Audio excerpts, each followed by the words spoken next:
ಪಂಚ ಗ್ಯಾರಂಟಿಗಳ ಮೂಲಕ ಗ್ಯಾರಂಟಿ ಸರ್ಕಾರ ಅಂತ ಹೆಸರನ್ನ ಪಡ್ಕೊಂಡು ಅಧಿಕಾರಕ್ಕೆ ಬಂದಂತಹ ಸರ್ಕಾರ ಸಿದ್ದರಾಮಯ್ಯನವರ ಸರ್ಕಾರ.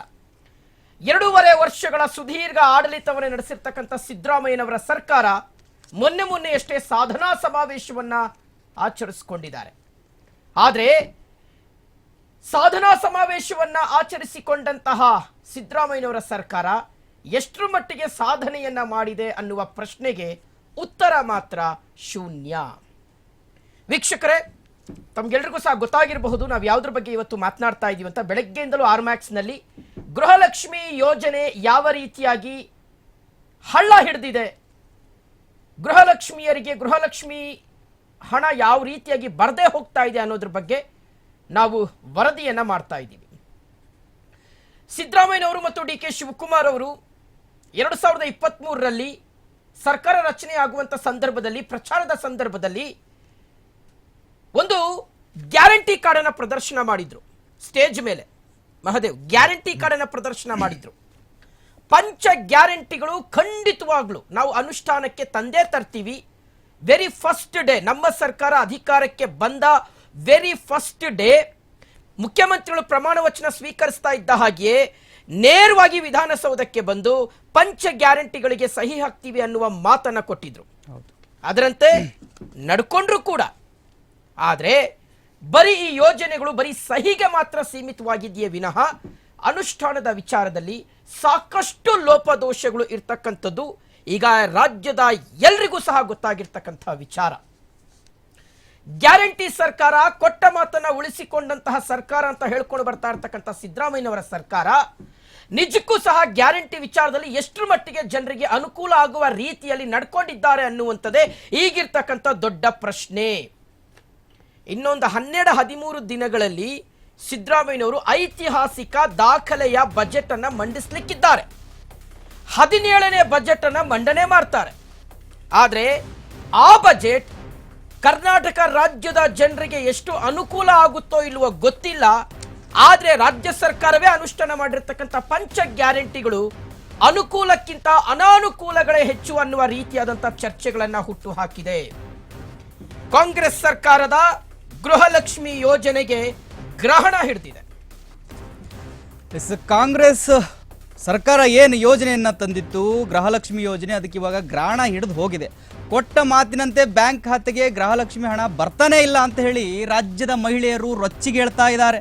ರಾಜ್ಯದ ಮಹಿಳೆಯರ ಅಕೌಂಟ್ಗೆ ಹಣ ಹಾಕದ ರಾಜ್ಯ ಸರ್ಕಾರ ಹಾಕದೇನೆ ಹಾಕ್ತೀನಿ ಅಂತ ಹೇಳಿ ಮೋಸ ಮಾಡ್ತಾ ಇದೆ. ಕೋಟಿ ಮಹಿಳೆಯರಿಗೆ ಕೊಟ್ಟ ಮಾತು ತಪ್ಪಿದೆ ರಾಜ್ಯ ಸರ್ಕಾರ. ಸಿದ್ದರಾಮಯ್ಯ ಸರ್ಕಾರದ ವಿರುದ್ಧ ಸಿಡಿದೆದ್ದಿದ್ದಾರೆ ಗೃಹಲಕ್ಷ್ಮಿಯರು. ಗೃಹಲಕ್ಷ್ಮಿ ಹಣದ ಕಂತು ಬಿಡುಗಡೆ ವಿಳಂಬಕ್ಕೆ ಮಹಿಳೆಯರು ಗರಂ ಆಗಿದ್ದಾರೆ. ಇವಾಗ ಗೃಹಲಕ್ಷ್ಮಿ ಹಣ ಬಿಡುಗಡೆಗೆ ಸರ್ಕಾರದ ಬಳಿ ಅನುದಾನವೇ ಇಲ್ವಾ? ಹಾಗಾದ್ರೆ ಎಲ್ಲಿ ಹೋಯ್ತು ಅನುದಾನ? ಬರೀ ಕಮಿಷನ್ಗಳ ಯೋಜನೆಗೆ ಅನುದಾನ ಕೊಡ್ತಾ ಇದೆ ಅನ್ನುವ ಆರೋಪ ಕೇಳಿ ಬರ್ತಾ ಇದೆ. ಲಕ್ಷ್ಮೀ ಹೆಬ್ಬಾಳ್ಕರ್ ವಿರುದ್ಧ ಗೃಹಲಕ್ಷ್ಮಿಯರು ಭಾರಿಯಾಗಿ ಆಕ್ರೋಶ ವ್ಯಕ್ತಪಡಿಸ್ತಾ ಇದ್ದಾರೆ. ಎಸ್ ಮಹದೇವ್, ಸಿದ್ದರಾಮಯ್ಯನವರು ಡಿ ಕೆ ಶಿವಕುಮಾರ್ ಅವರು ಏನು ಹೇಳಿದ್ದು, ಗ್ಯಾರಂಟಿ ಕಾರ್ಡ್ಗಳನ್ನ ತೋರಿಸಿದ್ದು, ಸಹಿ ಹಾಕಿದ್ದು ಈ ರಾಜ್ಯದ ಪ್ರತಿಯೊಬ್ಬ ಮಹಿಳೆಯರಿಗೆ. ಆಮೇಲೆ ಬಿಡಿ ಇವರು ಕಂಡೀಷನ್ಸ್ ತಂದ್ರು BPL ಕಾರ್ಡ್ ಹೋಲ್ಡರ್ಸ್ಗೆ ಮಾತ್ರ ಅಂತ. ಆದ್ರೆ ಎಲೆಕ್ಷನ್ ಸಂದರ್ಭದಲ್ಲಿ ಅದನ್ನು ಹೇಳಿರ್ಲಿಲ್ಲ. ಈ ರಾಜ್ಯದ ಪ್ರತಿಯೊಬ್ಬ ಮಹಿಳೆಯರಿಗೂ ಅವರ ಅಕೌಂಟ್ನಲ್ಲಿ 2,000 ರೂಪಾಯಿನ ನಾವು ಹಾಕ್ತೀವಿ ಅಂತ ನೇರವಾಗಿ ಭರವಸೆಯನ್ನ ಕೊಟ್ಟರು, ಆಶ್ವಾಸನೆಯನ್ನ ಕೊಟ್ಟರು. ಪಂಚ ಗ್ಯಾರಂಟಿಗಳ ಪೈಕಿ ಸಾಕಷ್ಟು ವಿಶ್ವಾಸವನ್ನ, ಸಾಕಷ್ಟು ಎಲ್ಲರ ಹುಬ್ಬೇರಿಸಿದ್ದಂತಹ ಒಂದು ಯೋಜನೆ ಅಥವಾ ಒಂದು ಗ್ಯಾರಂಟಿ ಯಾವುದಾದ್ರೂ ಗೃಹಲಕ್ಷ್ಮಿ ಯೋಜನೆ. ಯಾಕಂದ್ರೆ ನೇರವಾಗಿ ಮಹಿಳೆಯರ ಖಾತೆಗೆ 2,000 ರೂಪಾಯಿ ಹಾರ್ಡ್ ಕ್ಯಾಶ್ ಬರುತ್ತೆ. ಸೊ ಹಾಗಾಗಿ ಎಲ್ಲರ ಹುಬ್ಬೇರಿಸಿದ್ದು ಎಷ್ಟರ ಮಟ್ಟಿಗೆ ಅನುಷ್ಠಾನ ಮಾಡಲಿಕ್ಕೆ ಸಾಧ್ಯ ಇದೆ ಅನ್ನುವ ರೀತಿಯಾದಂತಹ ಪ್ರಶ್ನೆಗಳನ್ನ ಪ್ರತಿಪಕ್ಷದವರು ಕೇಳಿದ್ರು. ಆದ್ರೂ ಸಹ ಸಿದ್ದರಾಮಯ್ಯನವರು ಅವರೆಲ್ಲ ಪ್ರಶ್ನೆಗಳಿಗೆ ಸೆಡ್ಡು ಹೊಡಿತಾ, ನೋಡಿ ನಾವು ಹೆಂಗೆ ಅನುಷ್ಠಾನ ಮಾಡಿ ತೋರಿಸ್ತೀವಿ ಅನ್ನುವ ರೀತಿಯಾದಂಥ ಚಾಲೆಂಜ್ ಅನ್ನು ಹಾಕಿ ಈ ಯೋಜನೆಯನ್ನ ಜಾರಿಗೆ ತಂದಿದ್ರು. ಸ್ಟಾರ್ಟಿಂಗ್ ಒಂದು 7-8 ತಿಂಗಳು ಕರೆಕ್ಟ್ ಆಗಿ ಬಂತು. ಜನ ಎಲ್ಲ ಸಿಕ್ಕಾಪಟ್ಟೆ ಖುಷಿ ಆಗ್ಬಿಟ್ರು. ಅಬ್ಬಬ್ಬಬ್ಬಬ್ಬಾ, ಸಿದ್ದರಾಮಯ್ಯನವರು ಹೇಳ್ಕೊಂಡಂಗೆ ನಡ್ಕೊಬಿಟ್ಟವ್ರೆ, ಹೇಳಿದ್ದಂಗೆ ನಡ್ಕೊಬಿಟ್ಟಿದ್ದಾರೆ, ನಿಜವಾಗ್ಲೂ ಸರ್ಕಾರ ಅಂದ್ರೆ ಸಿದ್ದರಾಮಯ್ಯನವರ ಸರ್ಕಾರನೇ ಅನ್ನುವ ರೀತಿಯಾದಂತಹ ಮಾತುಗಳನ್ನ ಅವ್ರ ಪರವಾಗಿ ಘೋಷಣೆಗಳನ್ನ ಕೂಗ್ಲಿಕ್ಕೆ ಶುರು ಮಾಡಿದ್ರು. ಆದರೆ ಕ್ರಮೇಣವಾಗಿ ಗೃಹಲಕ್ಷ್ಮಿ ಯೋಜನೆಯ ಹಣ ಬರದೇ ಹೋದಂತಹ ನಿದರ್ಶನಗಳು ಯಾವಾಗ ದಾಖಲಾಗ್ತಾ ಹೋಯ್ತೋ ಆವಾಗ ಎಲ್ಲೋ ಒಂದು ಕಡೆ ರಾಜ್ಯ ಸರ್ಕಾರ ಕೊಟ್ಟ ಮಾತನ್ನ ತಪ್ಪಿದೆ ಅನ್ನುವ ರೀತಿಯಾದಂಥ ಚರ್ಚೆಗಳು ಸಹ ಜನಸಾಮಾನ್ಯರಲ್ಲಿ ಹುಟ್ಕೊಳ್ತಾ ಹೋಯ್ತು ಮಹದೇವ್. ಹೌದು.